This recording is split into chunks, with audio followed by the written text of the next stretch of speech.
Ao que está assentado sobre o trono e ao Cordeiro sejam tributadas ações de graças e honra e glória e poder por todos os séculos.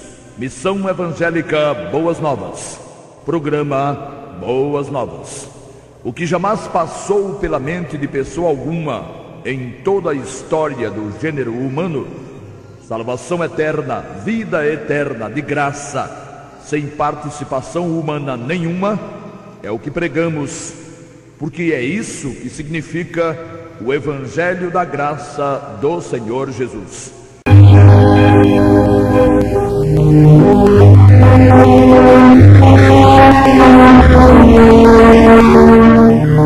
Fazendo uso da linguagem antropomórfica de antropos, homem, e morse, forma, como uso dela fez Moisés, para dizer que Deus se arrependeu de haver feito o homem, no registro de Gênesis 6 e 6, quando na realidade o que aconteceu foi ter perdido Deus a satisfação com sua obra-prima, por causa da depravação, a ponto de, com exceção de 8 pessoas apenas, deixar sucumbir todas as demais nas águas do dilúvio. Fazendo uso da linguagem antropomórfica, pois, quando se dá a Deus qualidades humanas, podemos dizer que o Senhor se impressiona com cada demonstração de sua confiança, estando também declarado que, sem fé, é impossível ser-lhe alguém agradável. Hebreus 11:6. Sempre que comentamos sobre fé, tomemos o cuidado de descer a diferenciação entre a fé que agrada a Deus e tudo o mais que é chamado de fé no mundo religioso.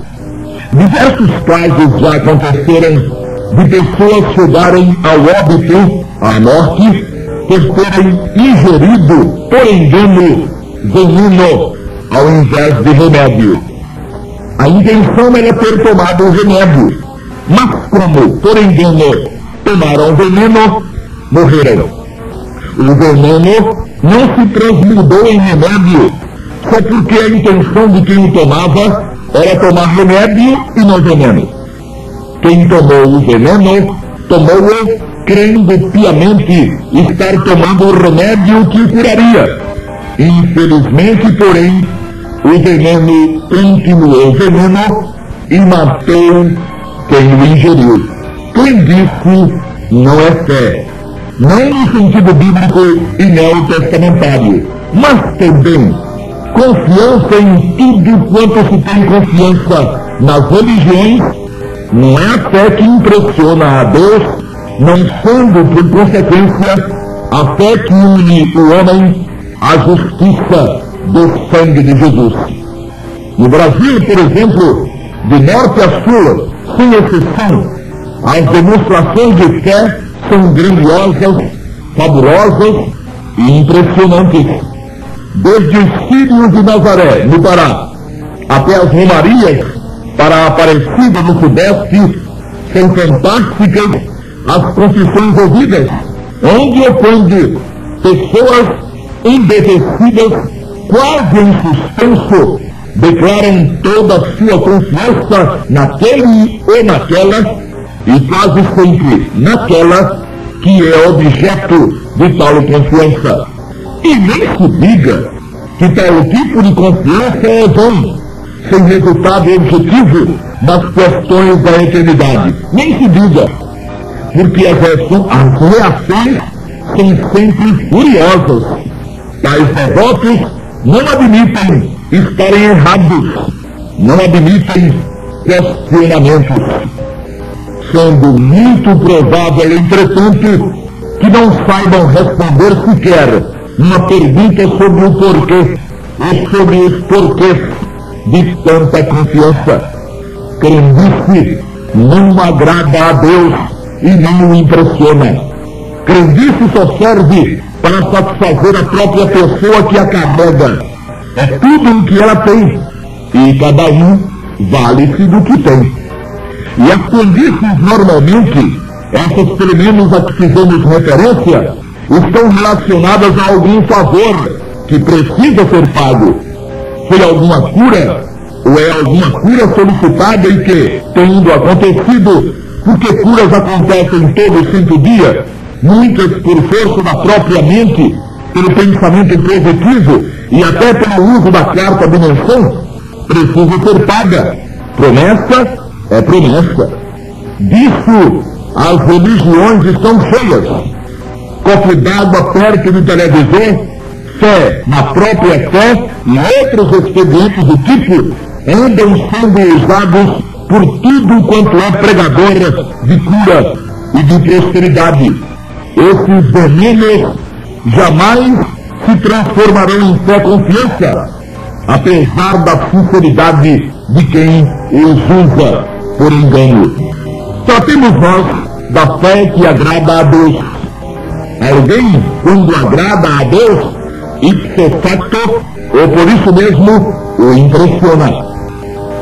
Os biógrafos do Senhor Jesus, com exceção de João, contaram o ocorrido com uma mulher judia que, aproximando-se do Senhor de forma decidida e resoluta, tocou na orla de suas vestes, crendo firmemente que ficaria curada.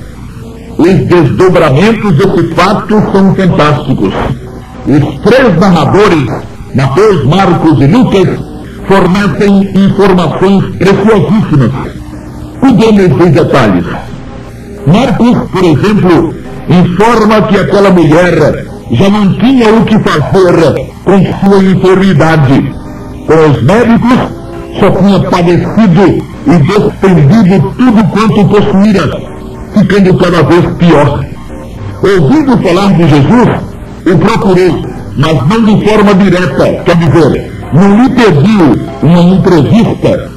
Foi ao encontro da multidão que o acompanhava. Sua confiança era tanta que ela nem esperou uma ocasião mais oportuna.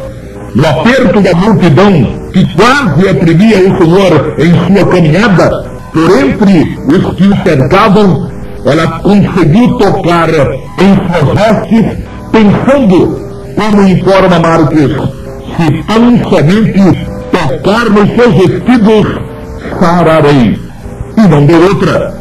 Diz o texto que logo se lhe secou a fonte de seu sangue e sentiu no seu corpo estar já curada daquele mal.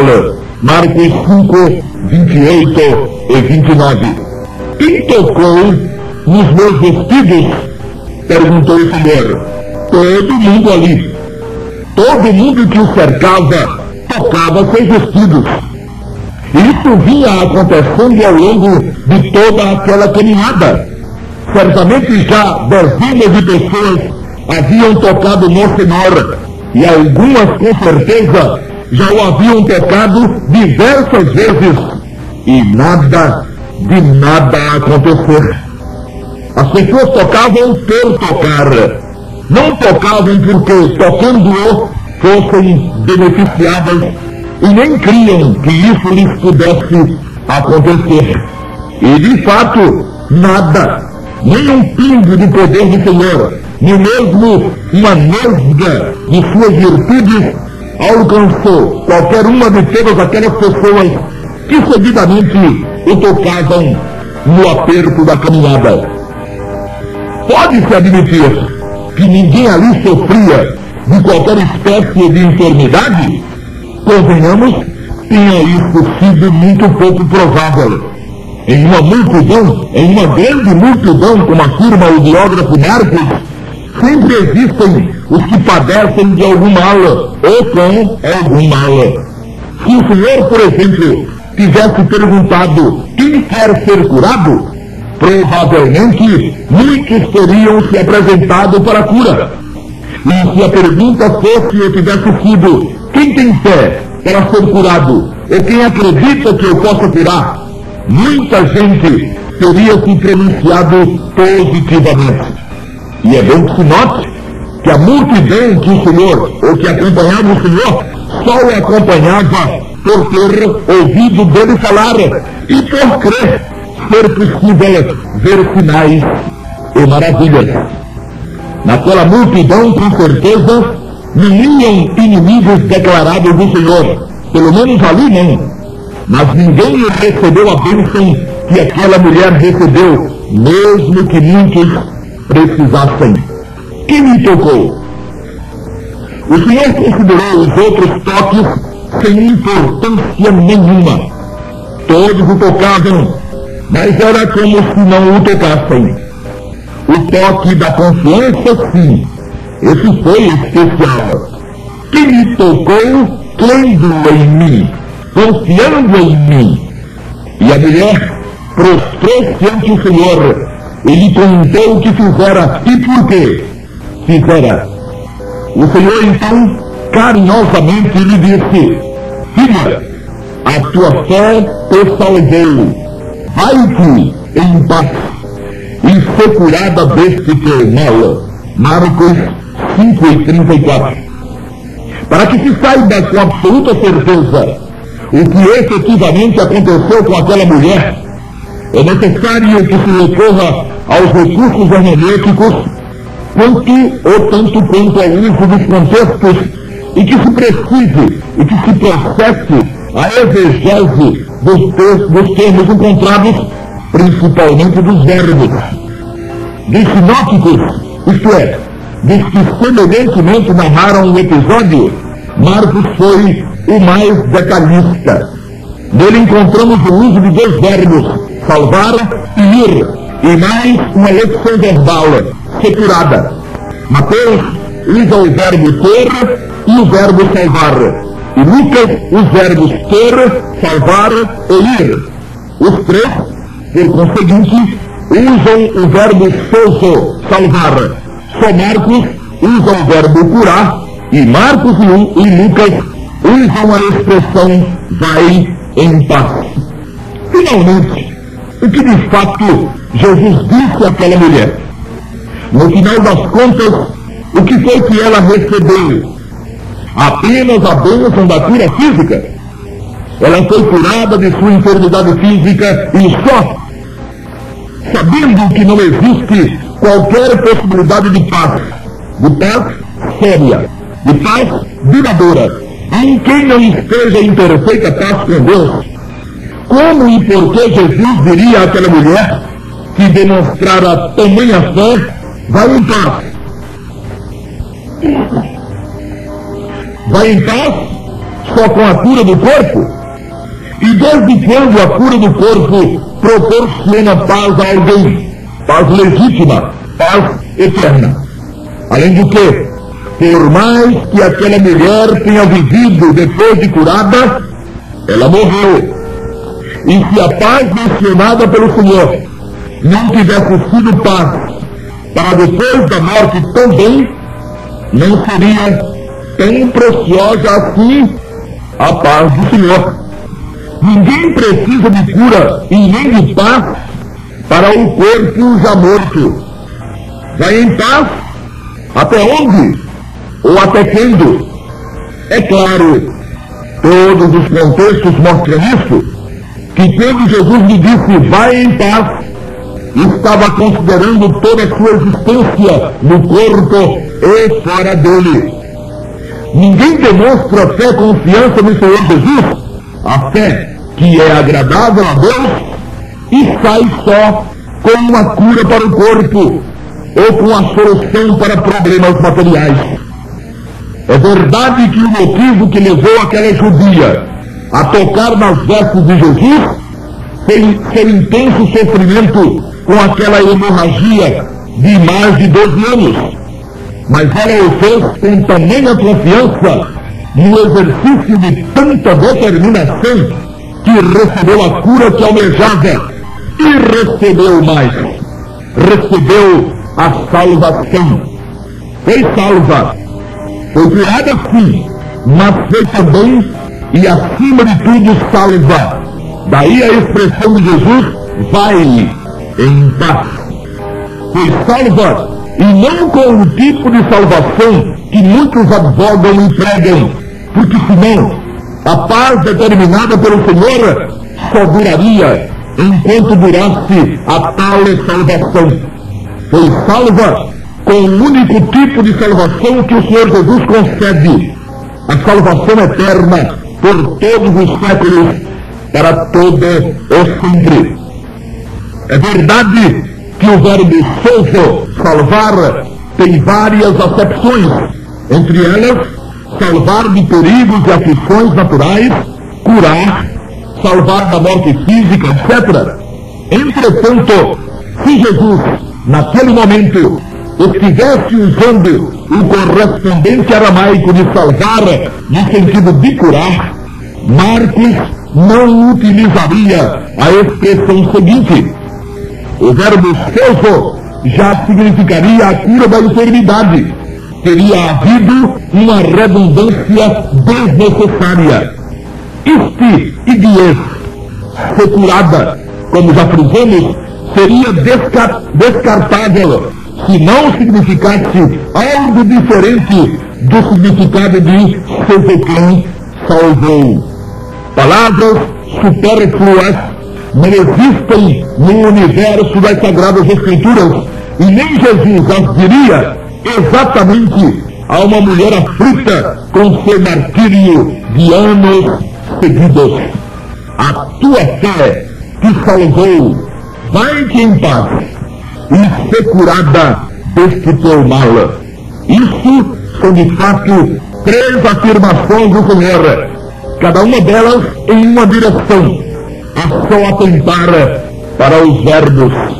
A tua fé te salvou, salvação garantida, vai-te em paz, porque em consequência da salvação existiria paz naquela vida, vindo por fim e ser curada deste teu mal.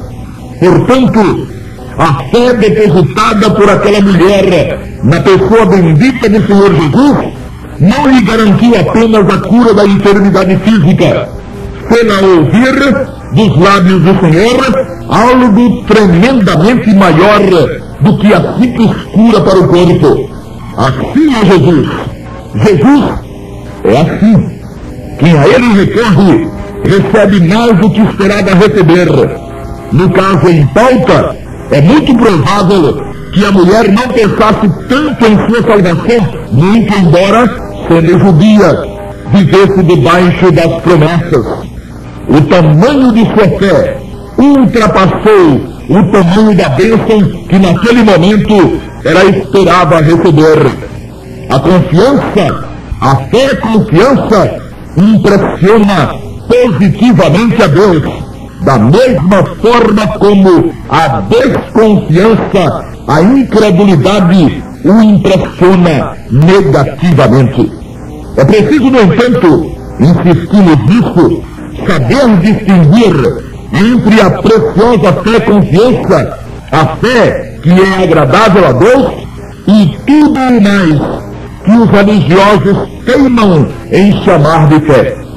Andar descalço ou com uma pedra na cabeça, colocar um copo d'água sobre o televisor, viajar dezenas de quilômetros atrás de um ícone, pode até ser confiar. Só não é confiar no objeto correto para que alguém coloque sua confiança. Por mais que alguém pudesse confiar em uma cédula de R$1, não conseguiria com ela comprar o que se compra com uma de 100. Muita gente tem fé, tem confiança, mas em objetos errados. Não se pode negar que a maioria dos brasileiros, e particularmente dos nordestinos, tenha muita fé. Fé até digna de respeito. Alguns chegam a sacrifícios enormes na demonstração de sua fé. Mas fé em quem? Ou fé em quê? Esse é o problema. A fé que agrada a Deus e que leva quem a exerce à salvação eterna é a fé confiança no Senhor Jesus, e não no Jesus da manjedoura e do Natal, nem sequer no Jesus das encenações da paixão. Se esse tipo de fé resolvesse, todo mundo teria certeza de salvação, pois que quem tem fé por não ter dúvida. Mas o que é que acontece?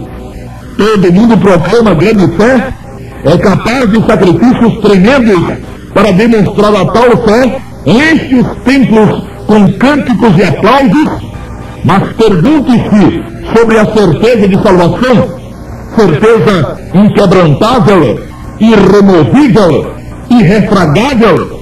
Isso só Deus sabe, é o que responde quase todo mundo. Mas bem disse, todo mundo que cria, cria e crê, só não confiou e continua sem confiar apenas e unicamente no poder e na eficácia do sangue do Senhor Jesus. E sem essa fé, ninguém consegue impressionar a Deus e ninguém consegue convencer sua irredutível justiça. Se a mulher de fluxo de sangue tivesse tido conhecimento da necessidade da invocação do nome do Senhor Jesus para ser salva, ela o teria invocado sem titubear, sem vacilar por um segundo sequer. E foi assim que o Senhor considerou sua atitude como uma invocação clara e decidida.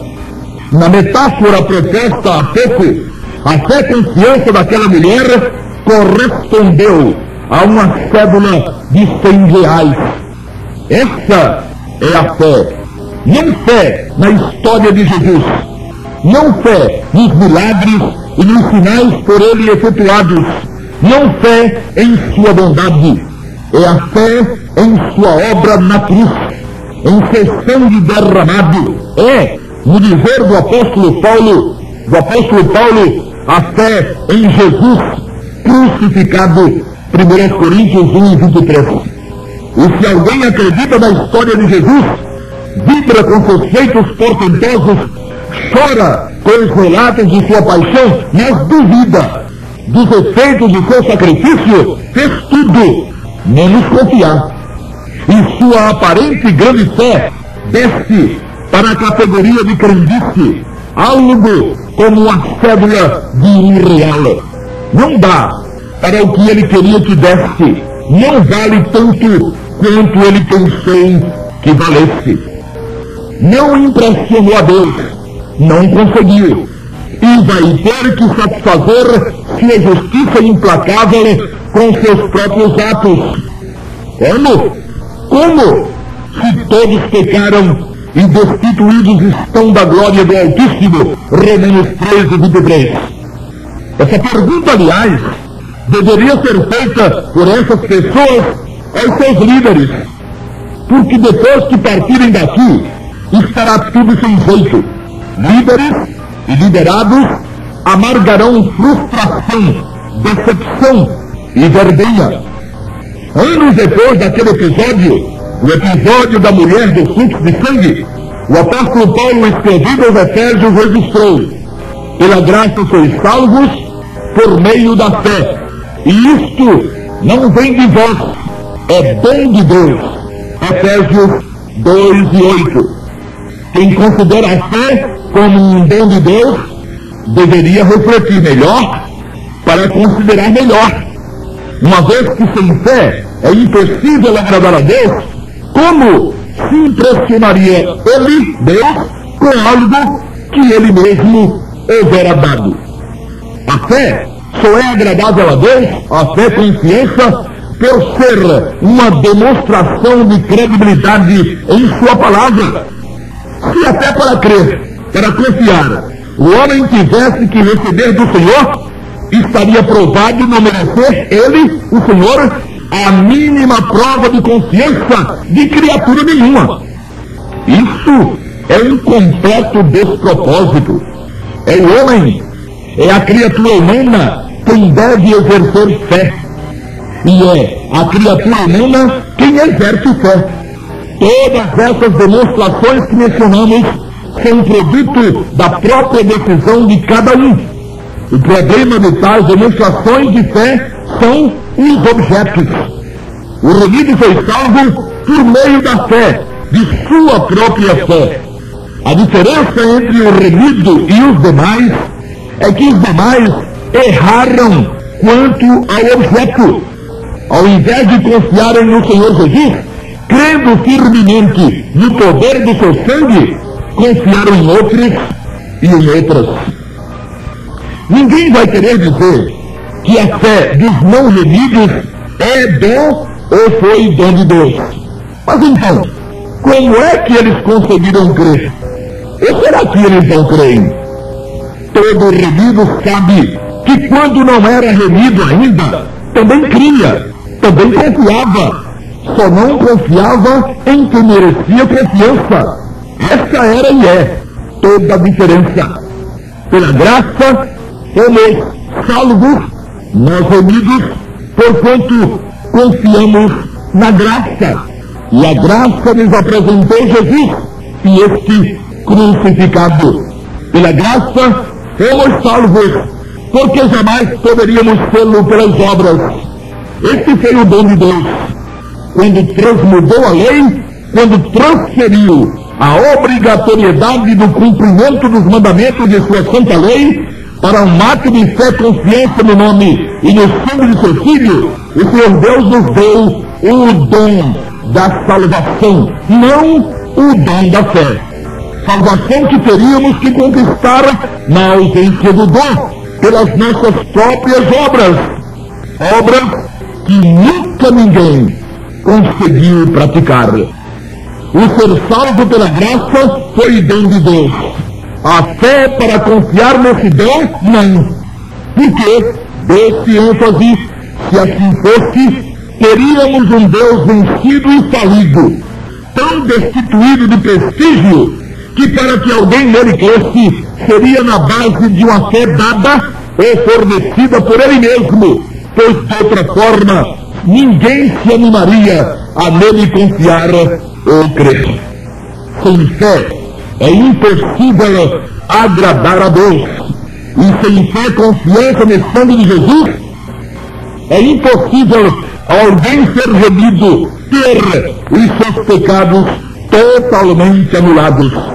Por isso, meu ouvinte, não espere qualquer espécie de milagre, não espere algum dom descendo do alto, para então confiar com toda a confiança possível no nome precioso do Senhor Jesus.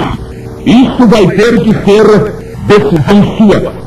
É você quem tem que dar o passo, o crédito de confiança ao Salvador, se quiser. Se não, continue confiando nas crendices e seu fim será desastroso sem que Deus jamais interfira. A fé é sua, a confiança é de sua lavra e você faz com elas o que quiser. Mas lembre-se, você só terá esse direito até fechar para sempre os olhos carnais, o que pode acontecer ainda hoje. Permita que o Senhor Jesus diga de você o que disse daquela mulher na questão da salvação. A tua fé te salvou, vai-te em paz. E para que isso aconteça, invoque já o bendito nome do Senhor Jesus. Amém.